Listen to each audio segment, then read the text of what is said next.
Hello everyone, good morning, नमस्कार, अस्सलाम वालेकुम। आज का ये वीडियो उन सभी छात्र और अभिभावकों के लिए काफी खास है जिन छात्र और अभिभावकों ने रोजमाइन ट्रस्ट की मिशन संकल्प पर विश्वास किया और इस संकल्प के साथ अपने करियर को चुनने का फैसला किया। कई राज्यों से, भारत के कई राज्यों और कई जिलों से बच्चों ने अब कई स्ट्रीम्स में फॉर्म भरे, लेकिन लगातार हेल्पलाइन नंबर पे इस बात की रिक्वेस्ट आ रही है कि वो बिहार आकर इस कोरोना के समय में अपनी काउंसलिंग कराने में असमर्थ हैं। ट्रस्ट के बोर्ड के सभी सदस्यों ने और हमारे कई मेंटर्स के फैसले के बाद हमने पहली बार 10 साल के इतिहास में रोजमाइन ट्रस्ट के मिशन संकल्प की काउंसलिंग सेंटर को डिसेंट्रलाइज किया। चंडीगढ़ के मिशन के बाद, काउंसलिंग की कामयाबी के बाद हम ये हिम्मत जुटा पाए कि हम पूरी ऑफिस का सेटअप लेकर किसी भी राज्य में काउंसलिंग को सफल कर सकते हैं। और ये होने में मुश्किलात आई, लेकिन हमारा काउंसलिंग चंडीगढ़ का जब सफल हुआ तो हमने ये फैसला किया कि फॉर्म के नंबर के आधार पे हम राज्यों की काउंसलिंग उन्हीं राज्यों के सेंटर पॉइंट पे करेंगे। जैसे उत्तर प्रदेश की काउंसलिंग हम लखनऊ में करेंगे, हरियाणा की काउंसलिंग हम चंडीगढ़ में करेंगे, पूरे बिहार की काउंसलिंग हम पटना में करेंगे और नजदीकी शहरों में करेंगे ताकि अभिभावकों को जो आने में तकलीफें हो रही थी वो कम हो सके। काउंसलिंग के साथ साथ एक और मिशन साथ साथ चलाने का फैसला हुआ है। एक तरफ जहां बच्चों के और अभिभावकों से मुलाकात का सिलसिला जारी रहेगा, ऑडिटोरियम्स में काउंसलिंग होंगी, उनके खाने और रहने के इंतजामात किए जाएंगे, जितना हो सकता है हम उन्हें सर्विसेज दे सकें, उनके मुश्किलों को कम कर सकें, इस काउंसलिंग के दरमियान में उनको तकलीफें ना आए, इसकी हम लगातार कोशिश कर रहे हैं और हमारी टीम लगातार इस पे वर्क कर रही है। लेकिन एक साथ साथ पैरेलली एक मिशन और चलाया जाए, खास करके अभी आ रहे काउंसलिंग जो चंडीगढ़ में होने वाली है, जिसका डेट हमने पब्लिश कर दिया है न्यूज़पेपर्स के जरिए। और चंडीगढ़ की काउंसलिंग में, लखनऊ की काउंसलिंग में हरियाणा के कई छात्र चंडीगढ़ पार्टिसिपेट करेंगे काउंसलिंग में उनके अभिभावकों के साथ। उत्तर प्रदेश और एनसीआर के कई छात्र छात्रा उत्तर प्रदेश में जल्द ही जब फैसला हो जाएगा प्रांगण का तो वहां उस काउंसलिंग में शामिल होंगे। काउंसलिंग में आ रहे छात्र अभिभावकों के साथ साथ मैं उस शहर और उस जिले के हर उस जिम्मेदार को, हर उस दानिश्वर को भी इस काउंसलिंग में आने की दावत देता हूं, जो दानिश्वर कई बार ये सोचने में और ये समझने में चूक कर जाते हैं कि हमारा मिशन क्या है, हम करना क्या चाहते हैं, हम करते कैसे हैं और किस तरह बच्चों की 100% स्कॉलरशिप की जिम्मेदारी ट्रस्ट उठाती है। ये जानना चाहते हैं वो दानिश्वर जो जिलों के अंदर हैं।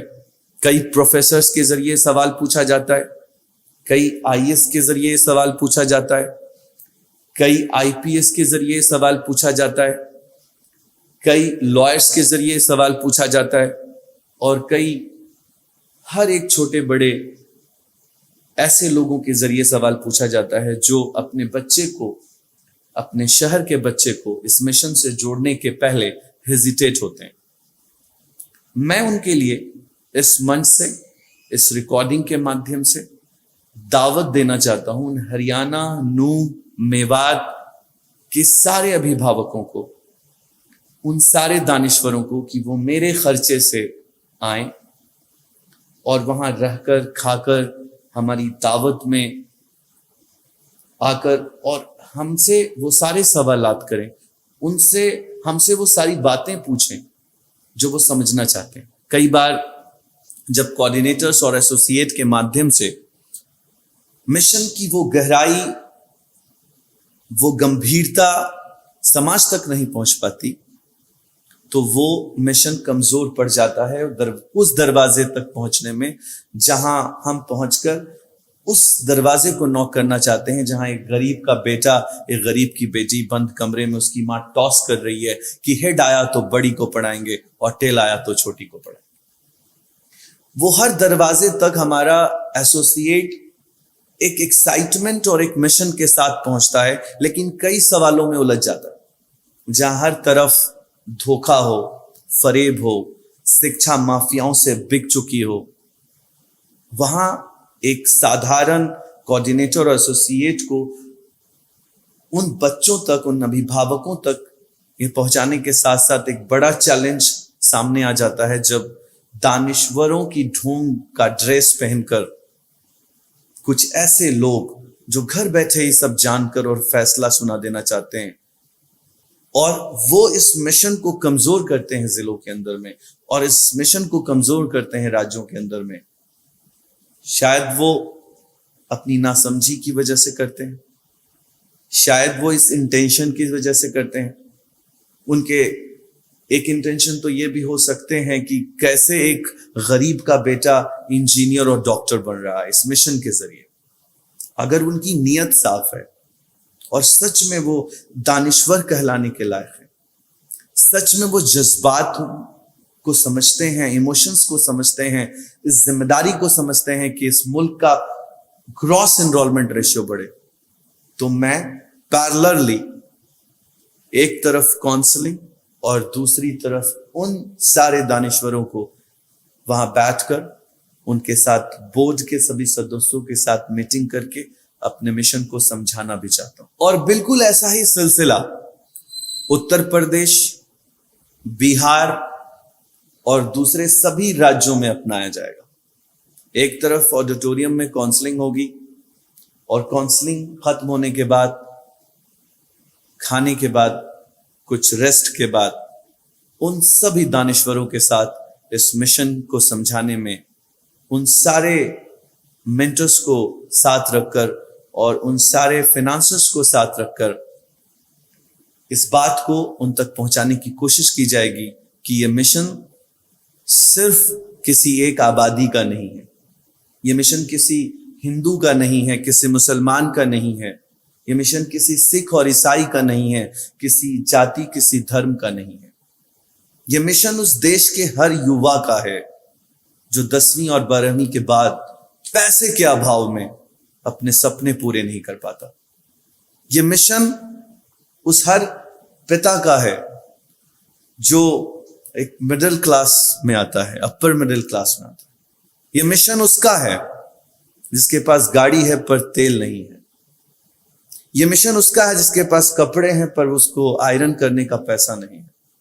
यह मिशन उसका है जो एक जूते पहनने से पहले वो ये तय करता है कि इस जूते को शादी में पहने या रेगुलर पहने। यह मिशन उसका है जो जरूरतमंद है।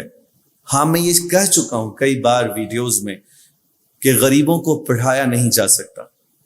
गरीब वो है जो भीख मांग लेता है। हमारा मिशन जरूरतमंदों का है, गरीबों का नहीं। और जरूरतमंद वो है जिसके पास पढ़ाने का पैसा तो है पर एक बेटे या एक बेटी का है और उसके पास 2 या 3 बच्चे हैं घर में। यह मिशन भारत के ग्रॉस एनरोलमेंट रेशियो को ताकत देने का है। यह मिशन देश को शिक्षा प्रदान करने का है और यह मिशन शिक्षा माफियाओं से, उन एजेंटों से, शिक्षा को व्यवसाय बनाने वाले उन हर माफियाओं से शिक्षा को मुक्त कराने का है। हमने कई बार कहा है कि यह मिशन इतना आसान ना था, ना आज है। अपने एसोसिएट को भी कहता हूं, अपने कोऑर्डिनेटर्स को कहता हूं, अपने हर पेरेंट्स कोऑर्डिनेटर को कहता हूं और अपने पढ़ रहे उन हर छात्रों को कहता हूं कि अल्लामा इकबाल ने क्या खूब कहा है कि घर के दहलीज से जो पैर निकाले हमने, अश्क रुकते ही नहीं थे, कितने संभाले हमने, हम तो चलते रहे दिल में मंजिल की तमन्ना लेकर और मुड़ के देखे ही नहीं पैर के छाले हमने। तो घबराइए मत। मिशन आसान होता तो जरूरत आपकी नहीं होती। मिशन नेगेटिव होता तो समाज में वायरस की तरह फैल जाता। मिशन कंस्ट्रक्टिव है, मिशन पॉजिटिव है, तो ये पहुंचाना पड़ेगा उस हर घर तक जहां कोई एक बच्चा, एक बच्ची पैसे के अभाव में पढ़ाई छोड़ने का फैसला कर चुका है। उस दरवाजे को उससे पहले नॉक करना होगा जहां उसके सपने दम तोड़ रहे हैं। यह मिशन जज्बात का नहीं है, यह मिशन प्रैक्टिकल अप्रोच का है। यह मिशन प्रिडिक्शन का नहीं है, यह मिशन ऑब्जर्वेशन का है। हमने ऑब्जर्व किया है देश को, हमने गांव देखा है और गांव से निकलकर शिक्षा को व्यवसाय में बदलते देखा है। अपने भाइयों को पढ़ाई छोड़ने पर कंप्रोमाइज होते देखा है। अपने गांव के बच्चों को सऊदी अरबिया का सफर करते देखा है और अपने उन राम के बेटों को किसी पाइप दुकान में और किसी भैंस के तबेले में काम करते देखा है। क्यों? अमीरों के मांग का सिंदूर बन जाए शिक्षा, क्यों गरीबों के यहां ये खुशहाली नहीं आ सकती?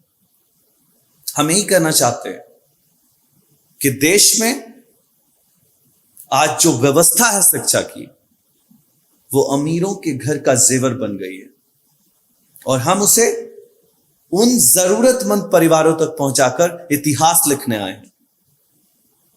हम कोई एडमिशन कंसल्टेंसी नहीं है, हम एक मिशन है शिक्षा को व्यवसाय से बचाने का।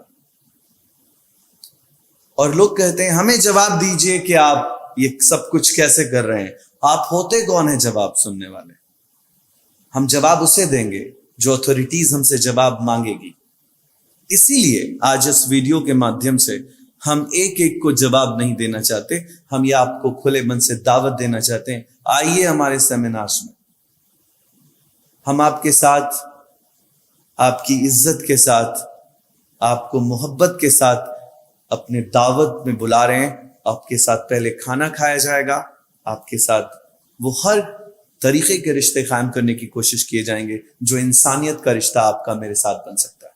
और उसके बाद आपके उस हर सवाल के साथ उस डॉक्यूमेंट को दिखाया जाएगा जो डॉक्यूमेंट की आप मांग करते हैं। रोजमाइन एजुकेशनल एंड चैरिटेबल ट्रस्ट की वेबसाइट rosemined.in, यूट्यूब चैनल्स और फेसबुक के जरिए आपको काउंसलिंग के शेड्यूल्स दिए जा रहे हैं।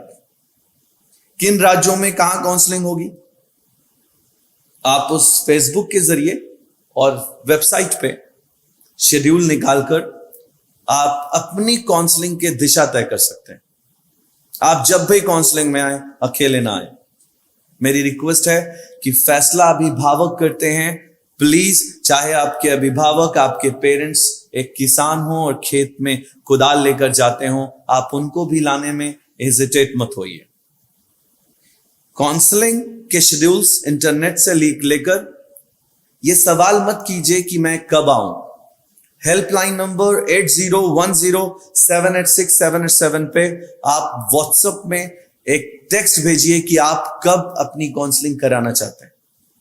अब तक 15,000 से ज्यादा बच्चों ने काउंसलिंग के लिए फॉर्म भरा है। हर एक बच्चों को एक एक करके ये बताना मुश्किल है। एक दिन में सिर्फ 500 से ज्यादा बच्चों की काउंसलिंग नहीं हो सकती। इसीलिए हर बार हम आपके साथ वीडियो के माध्यम से बात कर काउंसलिंग की डेट, जो मेजर डेट्स हैं उसमें 7 और 8 हरियाणा और राजस्थान के लिए काउंसलिंग का डेट तय किया गया है, जिसमें Swami Vivekananda group of institutions Chandigarh में उसके ऑडिटोरियम में इसकी काउंसलिंग रखी गई है। इस काउंसलिंग में छात्र अपनी आईडी प्रूफ और पेरेंट्स के साथ आए। उनके रहने की सुविधा, उनके खाने की सुविधा प्रांगण में की जाएगी, इसलिए वो जल्द आए और जल्द जाने की तैयारी के चक्कर में बहुत कुछ लूज ना करें। बड़े इत्मीनान से वो शाम को पहुंचे और रात में स्टे करें। सुबह 11 बजे की काउंसलिंग ज्वाइन करें। 2 बजे तक काउंसलिंग खत्म होकर उनको अलॉटमेंट लेटर दे दिया जाएगा, वो अलॉटमेंट लेकर घर जाए। 6 और 7 अगस्त की काउंसलिंग के चंडीगढ़ के बाद जो दूसरी बड़ी काउंसलिंग सेंटर है वो बीआरसीएम हरियाणा में रखी गई है। बीआरसीएम भिवानी बहल में ये स्थित प्रांगण है जो 135 एकड़ का है। काउंसलिंग का ऑडिटोरियम की कैपेसिटी 500 प्लस छात्र अभिभावकों की है, जिसमें तकरीबन 300 से 400 बच्चों को कोरोना में डिस्टेंस बनाकर बैठने के लिए इस तरह रखा गया। उन सभी छात्र और अभिभावकों से अनुरोध है जो बच्चे बहुत दूर से आ रहे हैं, तकरीबन उनकी ट्रैवल 6 घंटे की है, उनके लिए रहने और खाने का इंतजाम भी किया गया। जो छात्र सेम डे बीआरसीएम कैंपस पहुंचेंगे उनको खाने का इंतजाम रखा गया है और काउंसलिंग के बाद वो अपने घर वापस लौट सकते हैं।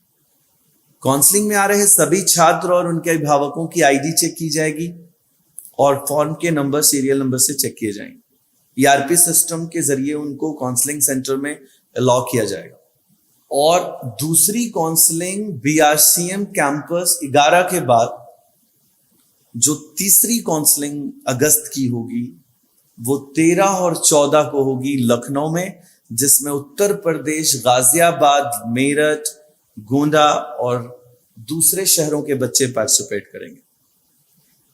तीसरी काउंसलिंग जो लखनऊ में रखी गई है उस प्रांगण का नाम है doctor MC Saxena medical college and hospital. इस कॉलेज को doctor MC Saxena group of college भी कहते हैं, जिसमें इंजीनियरिंग का प्रांगण भी है। ये प्रांगण एक तकरीबन 35 से 40 एकड़ का है और ऑडिटोरियम में बैठने की कैपेसिटी लगभग 600 बच्चों की, जिसमें हमने एक दिन के अंदर में 300 बच्चों के कैपेसिटी की काउंसलिंग अलाउ की है कैंपस में। बच्चों के आने से पहले गेट पे सिक्योरिटी आईडी के साथ साथ काउंसलिंग के लिए फॉर्म का सीरियल नंबर ईआरपी के जरिए चेक करेगी और आपको कैंपस के प्रांगण में काउंसलिंग के लिए अलाउ किया जाएगा। छात्र और अभिभावकों से रिक्वेस्ट है कि वो अपने मामा और चाचा और उनके बच्चों के दोस्तों को ना भेजें। बच्चे अपने अभिभावक के साथ आए, उनको पहले राउंड की काउंसलिंग में जगह दी जाएगी। यदि बच्चा अपने दोस्त या मामा और चाचा के साथ आता है, ऐसे स्थिति में वो सेकेंड राउंड की काउंसलिंग में वेरिफिकेशन के बाद बैठाया जाएगा। 13 अगस्त और 14 अगस्त की तीसरी काउंसलिंग के बाद जो चौथी काउंसलिंग अगस्त में ही रखी गई है वो काउंसलिंग 16, 17 और 18 पटना हेड ऑफिस के प्रांगण में रखी गई। हेड ऑफिस में काउंसलिंग के क्लासरूम में बैठने की कैपेसिटी 200 बच्चों की है और हर एक क्लास में 100 बच्चों की काउंसलिंग की जाएगी, जिसमें गेट पे सिक्योरिटी आपकी आईडी के साथ साथ ईआरपी के जरिए serial number of form check करके आपको काउंसलिंग में आने के लिए अलाउ करेगी।